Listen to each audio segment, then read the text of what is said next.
I'm going to show you how I wired this on paper because I posted a prior video where I had wires. Apparently it confused some people. So let's make it ultra simple. And this is not an electrician's diagram by any means, but this is our Tortoise machine. And there are 8 contacts at the bottom. This is the side that has the piece that slides back and forth where you have the wire going up through your layout, through your baseboard. So the contacts are 1, 2, 3, 4, 5, 6, 7, and 8. The only 2 you care about for the motor are 1 and 8. That's what makes the turnout mechanism move back and forth. And it's just done by polarity. So if you have positive on 1, negative on 8, it'll go one way. If you have negative on 1, positive on 8, it'll go the other way. And that's why we use a double pole, double throw switch to change the direction of our turnout. So think of this as your DC power bus. You've got positive and negative. So with a double pole, double throw switch, the positive, follow the red line, goes into the middle.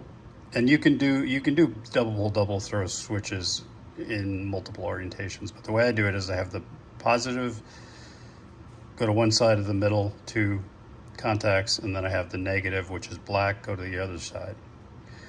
Then what I have in yellow is a crossover. So you cross over this contact to this one and this contact to this one.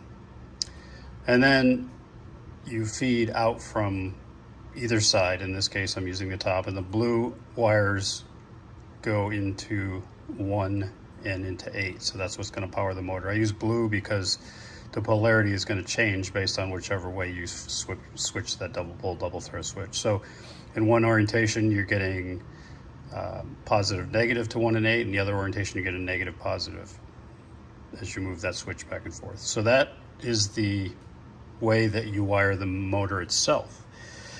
Now for LEDs, and there's a couple of ways you can do it. The way I do it is I use contacts 2, 3, and 4.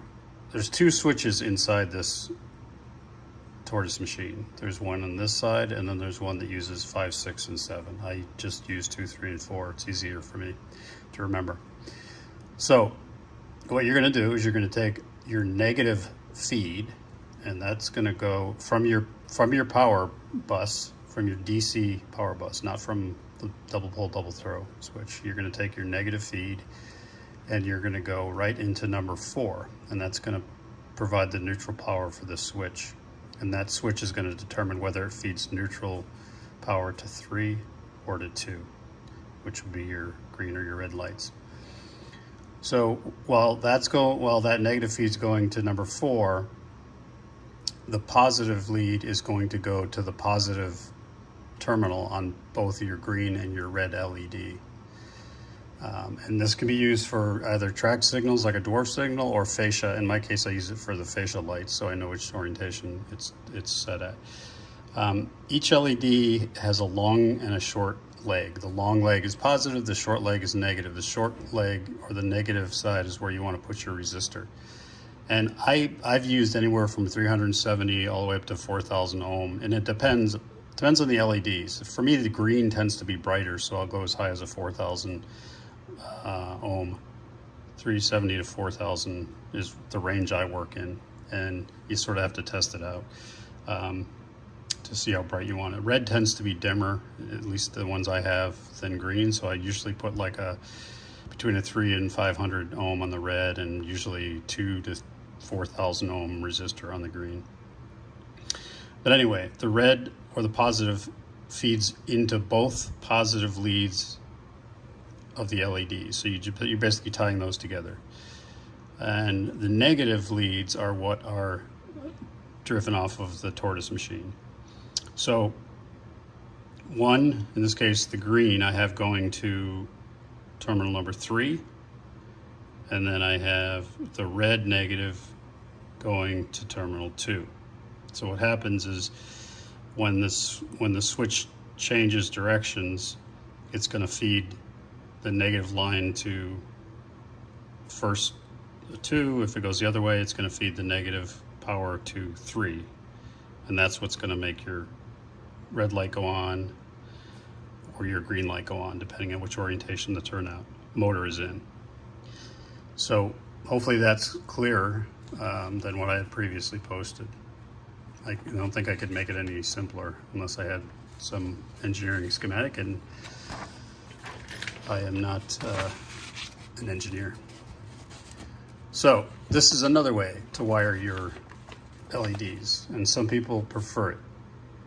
The reason I like this, what I just showed you, is because the LEDs don't go on until the switch motor has moved over to one side. There's a delay in that switch. So this will come over to one side and then it'll flip that switch. It'll go to the other side, it'll flip that switch.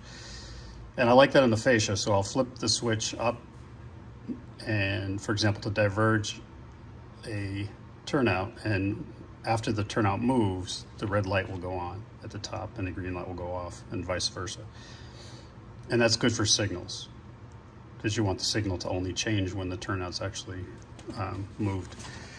Now, some people for the facial lights prefer to have, as soon as you flip that double pull, double throw switch, it's going to go to red or going to go to green, depending on which way you're setting it up. And to do that, remember that these are light emitting diodes, so they're polarity sensitive. If you put positive into the negative and negative into the positive, it won't go on.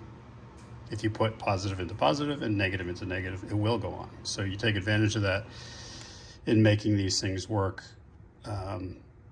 in conjunction with the direction of the turnout. So same thing with how you wire the double pull, double throw switch. You have red or positive going into one side of the middle, and you have negative or black going into the other side. And then there's a crossover, which I have in yellow, and then tap off one side. So blue goes to 1 off this side and blue goes into 8 off this side to power the motor. So same thing's happening here. Flip the switch, it'll go one way. Flip the switch, it'll go the other way, because it's reversing polarity on that motor.